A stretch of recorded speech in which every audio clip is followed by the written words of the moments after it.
నమస్కారం అండి. నేను డాక్టర్ ప్రదీప్ వజ్జా, ఎండి ఫిజిషియన్, రిజిస్టర్డ్ ఎండోక్రైనాలజిస్ట్. నేను భాస్కర్ హాస్పిటల్ షాపూర్ గడ్డమైసమ్మలో చేస్తున్నా అండి.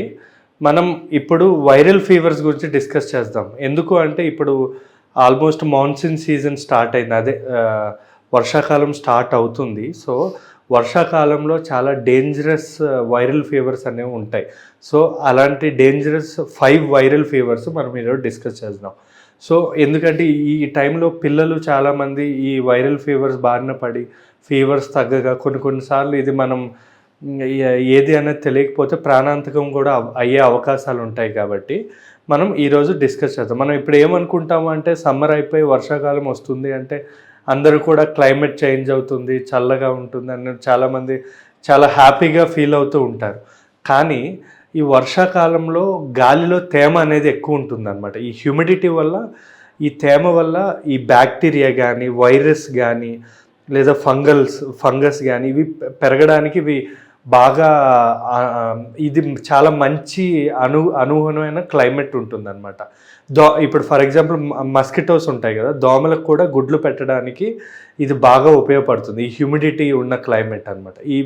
ఈ వాతావరణంలో అవి బాగా గ్రోత్ అనేది పెరుగుతుంది. ఇంకా చెప్పాలి అంటే వర్షాకాలంలో వ్యాధి నిరోధక శక్తి తగ్గే అవకాశాలు కూడా ఎక్కువగా ఉంటాయి. సో అందువల్ల చాలా వైరల్ ఫీవర్స్ వచ్చే అవకాశాలు ఉంటాయి. మెయిన్గా వర్షాకాలంలో ప్రాణాంతకమైన 5 వైరల్ ఫీవర్స్ కానీ ఇవి డిస్కస్ చేద్దాం. మెయిన్గా వచ్చేది అంటే ఫస్ట్ డేంజరస్, వెరీ కామన్, అంటే బాగా ఎక్కువగా వచ్చేది చాలా డేంజరస్ వైరల్ ఫీవర్ ఏంటంటే డెంగ్యూ అంటాం. ఇది ఎడిస్ మస్కిటో వల్ల వస్తుందన్నమాట. ఈ మస్కిటో, ఈ దోమకాటుకి గురైన వాళ్ళు ఎవరైతే ఉంటుందో ఇది దీనివల్ల ఒక 3 to 3 days, అంటే ఇది మనకి బైట్ చేసిన 3 days తర్వాత అలా ఫీవర్ అనేది మొదలవుతూ ఉంటుంది. ఫస్ట్ 4 days అయితే only fever, high grade fever ఉంటుందన్నమాట. తర్వాత 4 days ఫీవర్ ఏమి ఉండదు. కానీ అందరూ ఏమనుకుంటారు, ఫీవర్ తగ్గిపోయింది కదా అని చెప్పి చాలామంది లైట్ తీసుకుంటారు. కానీ తర్వాత 4 daysలో ఆకలి తగ్గడం కానీ, మోషన్స్ నల్లగా అవ్వడం, స్కిన్ మీద ర్యాషెస్ రావడం, బాగా వీక్ ఒళ్ళు నొప్పులు ఉంటాయి ఈ డెంగ్యూ ఫీవర్లో. సో ఈ టైంలోనే ప్లేట్లెట్స్ తగ్గే అవకాశం ఉంటుందన్నమాట. ఈ ప్లేట్లెట్స్ తగ్గితే ఏంటంటే రక్తం అనేది గడ్డ కట్టడం కాకుండా పలచబడిపోతుంది. సో మోషన్ నుంచి కానీ, ముక్కు నుంచి కానీ, పళ్ళ నుంచి కానీ బ్లీడింగ్ అయ్యే అవకాశాలు ఉంటాయి. కొన్ని సందర్భాల్లో బ్రెయిన్ నుంచి కూడా బ్లీడ్ అయ్యే అవకాశాలు ఉంటాయి. ఈ డెంగ్యూ అనేది అంత డేంజర్. సో డెంగ్యూ మనం ఫస్ట్ 4 days ఫీవర్ వచ్చి తగ్గింది కదా అని చెప్పి మనం ఎప్పుడు లైట్ తీసుకోకూడదు. ఎందుకంటే 2021లో మన ఇండియాలో అఫీషియల్గా 164,000 మంది డెంగ్యూ జ్వరంతో బ్లీడ్ అయ్యి, అంటే ఇంటర్నల్ బ్లీడింగ్ అంటే లోపల బ్లీడ్ అవ్వడమో, మోషన్ ద్వారా బ్లీడ్ అవ్వడమో, డీహైడ్రేషన్ అవ్వడమో, లేదా కిడ్నీ ఫెయిల్ అవ్వడమో, ఈ డయేరియాలు, వామిటింగ్లు అయ్యి చనిపోవడం అనేది జరిగింది. ఇది అంత డేంజరస్ అనమాట. 2021లో ఈవెన్ నేను ఇక్కడ ఇండియాలోనూ ప్రాక్టీస్ చేస్తున్నాను. నేను నా కళ్ళెదురుగా నాకు ఒక్క బెడ్ కూడా ఖాళీ లేకుండా ఉంది. ఆ టైంలో అంత దారుణంగా ఉండేదన్నమాట dengue. So first dengue. Second dangerous ఏంటంటే మలేరియా. ఇది మలేరియా ఫాల్సిపేరం అని, వైరడ్ అని 2 రకాలు ఉంటాయి. ఈ మలేరియాలో కూడా సిమ్టమ్స్ అనేవి సేమ్ డెంగ్యూ లాగే జ్వరం, ఒళ్ళు నొప్పులు, మోషన్స్, డయేరియా లాంటిది కానీ, కడుపులో నొప్పి కానీ, తలనొప్పి ఇలాంటివన్నీ ఉంటాయి. కానీ ఈ మలేరియా కూడా మనం ట్రీట్మెంట్ ఇవ్వకపోతే సెరిబ్రల్ మలేరియా అనేది వచ్చే అవకాశాలు ఉంటాయి. అంటే బ్రెయిన్కి మలేరియా ఎక్కి వాళ్ళకి ఫిట్స్ లాంటివి వచ్చి ఇంకా పర్మనెంట్గా డెత్ అయ్యే అవకాశాలు చాలా ఎక్కువ ఉంటాయి. ఇవి కూడా వెరీ డేంజరస్. అండ్ ఆల్సో ఈ డెంగ్యూ అనేది మనకి లివర్ కూడా ఎఫెక్ట్ చేసే అవకాశం ఉంటుంది. జాండీస్, లివర్కి ఎఫెక్ట్ చేసే జాండీస్ రావడం ఇలాంటివి కూడా జరిగే అవకాశాలు ఉంటాయి.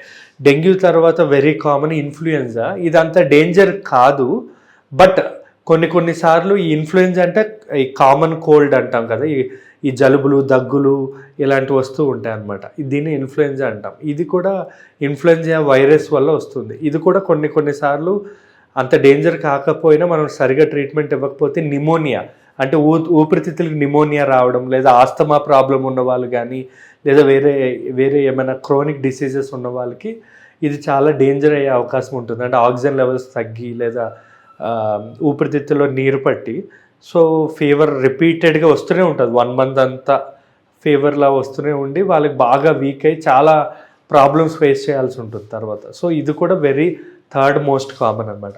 ఫోర్త్ ఏంటంటే చికెన్ గునియా అంటాం. ఇది మామూలుగా దోమకాటు వల్ల వస్తుంది. ఇది 3వ రోజు 4వ రోజు నుంచి మనకి ఫీవర్ అనేది స్టార్ట్ అయ్యి 7వ రోజు 8వ రోజు అలా ఫీవర్ తగ్గిపోవడం జరుగుతుంది. కానీ సివియర్ బాడీ పెయిన్స్ అంటే చాలా ఒళ్ళు నొప్పులుతో స్టార్ట్ అవుతుంది. ఒళ్ళు నొప్పులు, తలనొప్పితో స్టార్ట్ అవుతుంది. దీనికి ట్రీట్మెంట్ ఇవ్వలేదు అంటే ఈ చికెన్ గునియా వల్ల వచ్చే కీళ్ళవాతం, దీన్నే వైరల్ ఆర్థరైటిస్ అంటాం. ఈ కీళ్ళవాతం ఏదైతే ఉంటుందో మినిమం 3 నెలల నుంచి 6 నెలల వరకు ఆ బాడీ పెయిన్స్ అనేవి తగ్గవు. సో స్టార్టింగే దీనికి ట్రీట్మెంట్ పెట్టుకుంటే 6 months వరకు ఈ బోన్స్ పెయిన్ అనేది సఫర్ అవ్వకుండా ఉంటుంది. ఇంకోటి ఏంటంటే ఇది 6 నెలల్లో కూడా ట్రీట్మెంట్ చేయకపోతే పర్మనెంట్గా అది కీళ్ళవాతం కింద మారిపోయి ఇంకా లైఫ్ లాంగ్ ఏ పని చేసుకోలేము. పొద్దున్న లేవ్వాలంటే ఇబ్బంది, ఏమైనా పని చేయాలంటే ఇబ్బంది, అసలు చాలా ఇబ్బందిగా ఉంటుంది అనమాట ఈ చికెన్ గునియా అనేది. ఇంకా వెరీ కామన్ అంటే టైఫాయిడ్ అనేది మీకు తెలిసిందే కదండి. ఇది ఎందువల్ల వస్తుంది అంటే ఫీకో ఓరల్ రూట్, అంటే పాడైపోయిన అంటే కలుషితమైన నీరు తాగడం వల్ల. అంటే అనుకోకుండా ఇప్పుడు టైఫాయిడ్ ఉన్న వాళ్ళు మోషన్స్ వెళ్ళి అవి వాటర్లో కలవడం వల్ల ఆ వాటర్ ఏదో విధంగా తెలియకుండా ఏ పానీపూరి బండో లేదా ఏ బయట చాట్ బండిలోనో వేడి చేయకుండా లేదా ట్యాప్ వాటర్లు ఇవన్నీ వాడడం వల్ల ఈ టైఫాయిడ్ అనేది వస్తుందన్నమాట. ఈ టైఫాయిడ్లో సిమ్టమ్స్ కూడా ఫీవర్, ఇది అంత డేంజర్ కాదు, కానీ ఫీవర్ కానీ వామిటింగ్స్ కానీ మోషన్స్ కానీ ఒళ్ళు నొప్పులు ఇలాంటివన్నీ ఉంటాయి. ఇది కూడా మనకి 4 నుంచి 7 రోజులు ఉంటుంది. ట్రీట్మెంట్ ఇస్తే తగ్గిపోతుంది. So antibiotics, anti allergic tablets, Dolo ట్యాబ్లెట్లతో ఇది కంట్రోల్ చేసుకోవచ్చు. సో వర్షాకాలంలో వైరల్ ఫీవర్స్ అనేవి అసలు మా వార్డులో అయితే ఎప్పుడు ఖాళీ ఉండవు.